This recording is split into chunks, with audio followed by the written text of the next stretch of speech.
आप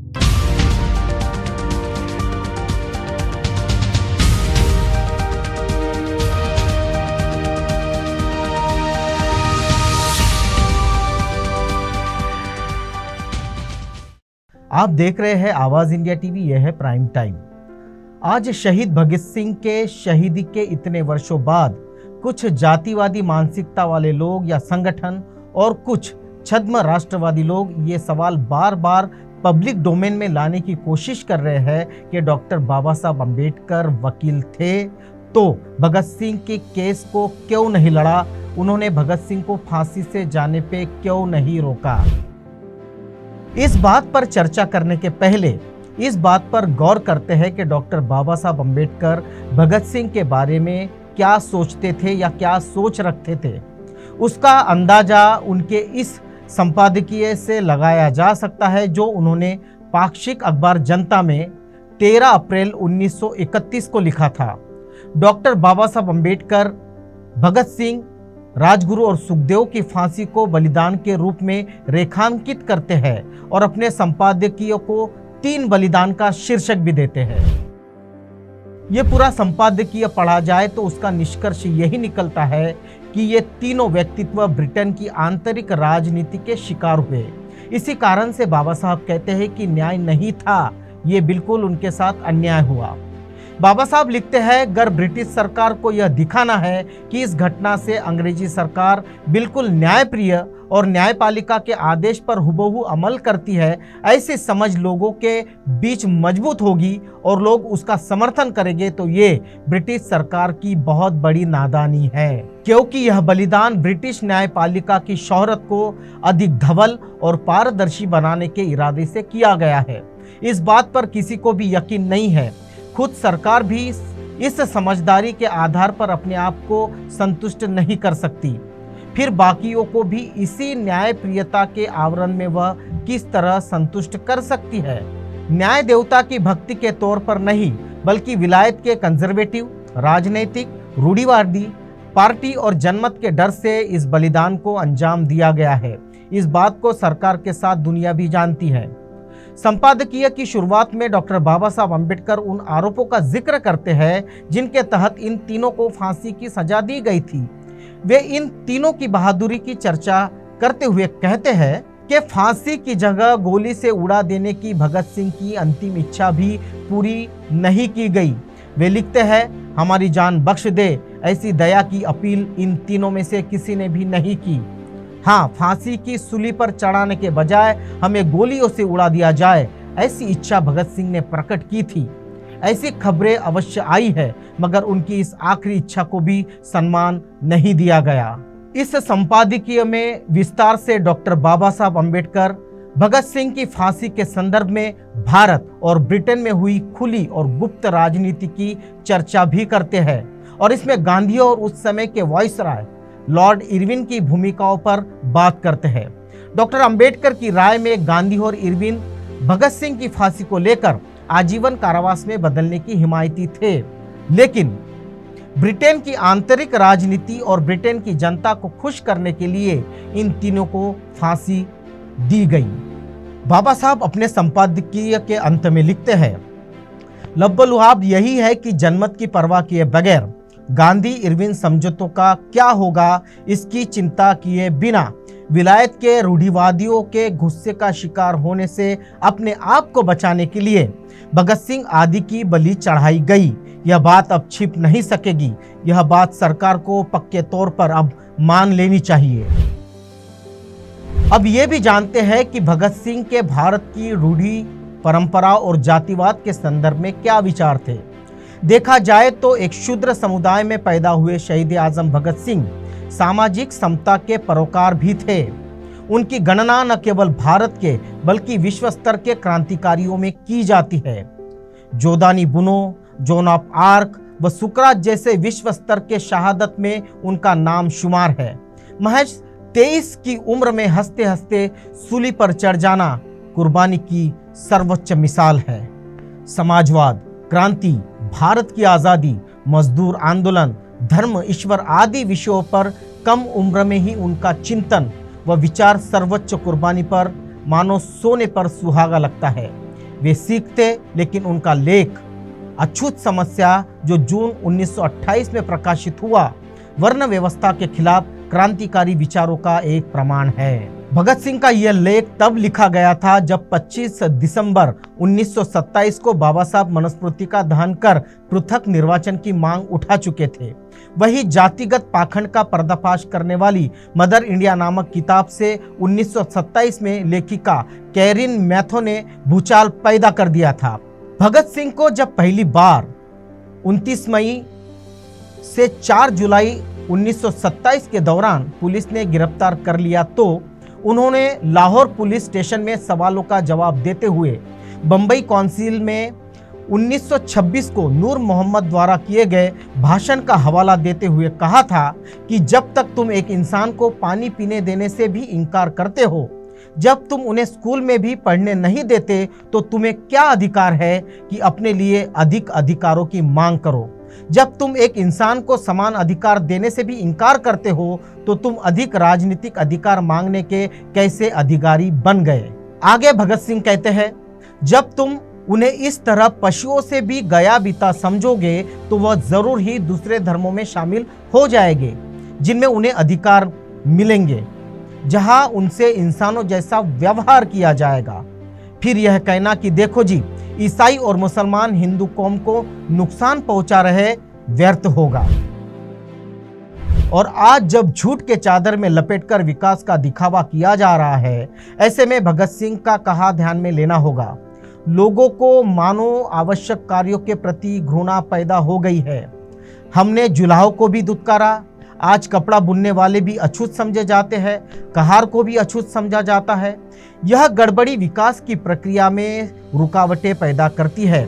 सामाजिक न्याय के बिना विकास का रास्ता आसान नहीं होगा। भगत सिंह ने अछूतों के लिए पृथक निर्वाचन की मांग का समर्थन किया था। 23 मार्च 1931 को भगत सिंह अपने साथियों के साथ फांसी पर चढ़ा दिए गए। वे जीवित रहते तो 1932 में पुणे पैक्ट में वे डॉक्टर बाबा साहब अम्बेडकर का समर्थन जरूर करते। भगत सिंह ने लिखा है कि अछूतों को उनके अलग अधिकार दे दो। काउंसिलों और असेंबलियों का कर्तव्य है कि वो स्कूल, कॉलेज, कुएं तथा सड़क के उपयोग की पूरी स्वतंत्रता उन्हें दे। जुबानी तौर पर नहीं, वरन साथ ले जाकर उन्हें कुएं पर चढ़ाए। उनके बच्चों को स्कूलों में प्रवेश दिलाए। उनके अपने जनप्रतिनिधि हो, वे अपने लिए अधिक अधिकार मांगे। सामाजिक समता की स्थापना के लिए अछूतों को चुनौती देते हुए भगत सिंह कहते हैं, अछूत कहलाने वाली असली जनसेवकों तथा भाइयों, उठो, अपना इतिहास देखो। गुरु गोविंद सिंह की फौज के असली शक्ति तुम ही थे। शिवाजी तुम्हारे भरोसे पर ही सब कुछ कर सके, जिस कारण आज उनका नाम जिंदा है। तुम्हारी कुर्बानियां स्वर्णाक्षरों से लिखी हुई है। तुम पर इतना जुल्म हो रहा है, असल में स्वयं कोशिशों के किए बिना कुछ भी न मिल सकेगा। तुम असली सर्वहारा हो, संगठनबद्ध हो जाओ, सामाजिक आंदोलन से क्रांति पैदा कर दो तथा राजनीतिक और आर्थिक क्रांति के लिए कमर कस लो। अब बात उस प्रश्न की जो बार बार उठाया जाता है कि डॉक्टर बाबा साहब अम्बेडकर वकील थे तो भगत सिंह का केस क्यों नहीं लड़े, उन्होंने भगत सिंह को फांसी से क्यों नहीं बचाया। तो हम यही कहेंगे कि इस सवाल का मकसद है दुष्प्रचार और केवल संकीर्ण मानसिकता का परिचय। सोशल मीडिया पर अक्सर सवाल पूछा जाता है कि अंबेडकर वकील थे तो भगत सिंह का केस क्यों नहीं लड़ा। यह सवाल व्यंग, नफरत या आक्रोश अथवा जिज्ञासावश से पूछा जा सकता है। सवाल प्रथम दृष्टया उचित लगता है, परंतु अक्सर इसका मकसद दुष्प्रचार ही मालूम होता है। इसका सटीक जवाब जानने से पहले हमें हालातों को जानना होगा। 23 मार्च 1931 को भगत सिंह को फांसी दी गई। यह वह दौर था जब शूद्र, अतिशूद्र या यूं कहे कि डॉक्टर बाबा साहब अम्बेडकर जब स्कूल जाते तो उन्हें स्कूल से बाहर दरवाजे के पास बैठकर पढ़ाई करनी पड़ती थी। चूंकि भगत सिंह सिख थे तो उन्हें यह दंश नहीं झेलना पड़ा था। जब शिक्षित होकर डॉक्टर बाबा साहब अम्बेडकर नौकरी करने बड़ौदा गए तो उन्हें किराए पर होटल, धर्मशाला, कमरा तक नहीं मिला।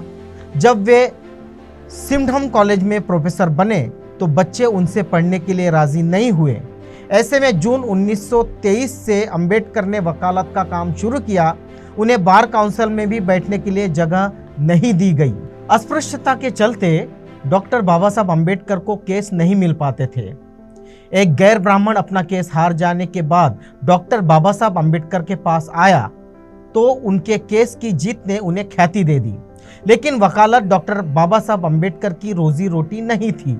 जातिवाद के कारण केस नहीं मिलने पर उन्होंने बाटली बॉयज अकाउंटेंसी में लेक्चरर का काम शुरू कर दिया था। यह वह दौर था जहां किसी अछूत के छूने भर से भी हिंदुओं का धर्म भ्रष्ट हो जाता था। इस दौर में आर्थिक जद्दोजहद के बीच जब कोई केस देने के लिए तैयार ना हो, वहां भगत सिंह का केस अंबेडकर द्वारा न लड़ने का बेतुका तर्क पेश करना महज मूर्खता भरा लगता है। वैसे भी भगत सिंह का केस लाहौर में चल रहा था, जबकि डॉक्टर बाबा साहब अंबेडकर मुंबई में रहा करते थे और भगत सिंह के केस की पैरवी जाने माने वकील आसिफ अली कर रहे थे।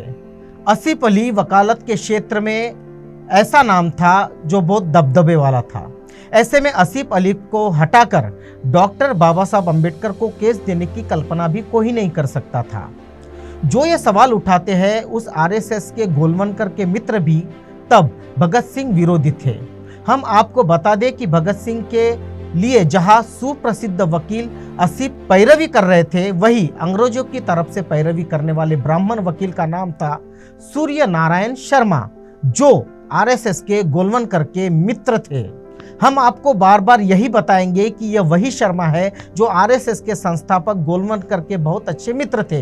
याद रहे कि डॉक्टर बाबा साहब अंबेडकर ने 150 वर्षों की अंग्रेजों की राजनीतिक गुलामी के मुकाबले में 2500 वर्ष से भी अधिक की सामाजिक गुलामी को नष्ट करने के लिए अपना जीवन न्यौछावर कर दिया।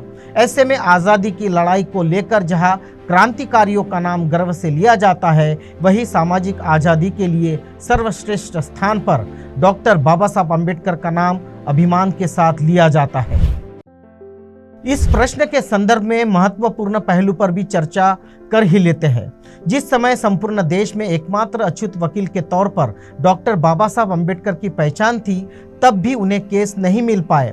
आर्थिक तंगी के चलते प्रोफेसर की नौकरी करनी पड़ी। ऐसे में भगत सिंह का केस स्वयं पहल कर मुंबई से लाहौर जाकर लड़ना किसी भी दृष्टिकोण से सुविधाजनक नजर नहीं आता।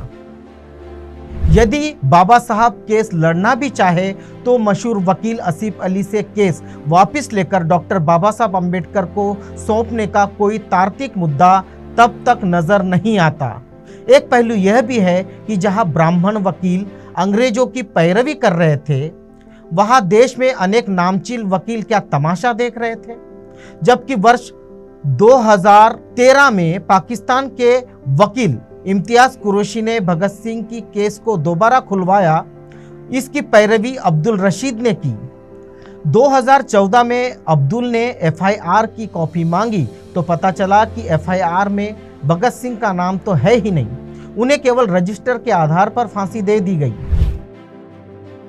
और अंत में डॉक्टर बाबा साहब अंबेडकर की निष्ठा व कार्यों को लेकर समय समय पर मनुवादियों द्वारा सवाल उठाए जाना एक आम बात हो गई है, लेकिन हमें उतने ही सजगता से सभी तरह के आक्षेप व आरोपों का प्रति उत्तर देते आना चाहिए। इसके लिए लगातार उन सवालों का पीछा करते रहिए, उसकी गहराई में जाने की कोशिश करिए। सवाल भले ही उनके बचकाने हो, लेकिन उसे पूछने वाले व्यक्ति का मकसद यदि अंबेडकर के चरित्र हनन का हो तो हमें चुपचाप रहकर सवालों से मुंह मोड़ना ठीक नहीं होगा। डॉक्टर बाबा साहब अंबेडकर के लिए अंग्रेजों की 150 वर्ष की गुलामी से कहीं अधिक जरूरी मुद्दा था 2500 वर्ष की सामाजिक व वर्ण व्यवस्था से उपजी जातिवादी गुलामी को समाप्त करना। और यह अत्यंत जरूरी महत्वपूर्ण लड़ाई डॉक्टर बाबा साहब अंबेडकर ने लड़ी। अब हम क्यों चुप रहे? हम बोलेंगे और हम भी इन छद्म राष्ट्रवादियों पर, संकीर्ण मानसिकता वाले मनुवादियों पर भी सवाल खड़े करेंगे कि तुम्हारी आरएसएस ने क्यों नहीं बचाया वीर शहीद भगत सिंह को। बिल्कुल ये सवाल लाजमी है कि सावरकर खुद एक वकील थे और संघ के कई कार्यकर्ता भी तब वकील थे, तो उन्होंने भगत सिंह को बचाने की कोशिश क्यों नहीं की? सवाल लाजमी है। वैसे तो सवाल बहुत है, लेकिन आज बस इतने ही सवाल। आप देख रहे हैं आवाज़ इंडिया टीवी, ये है प्राइम टाइम।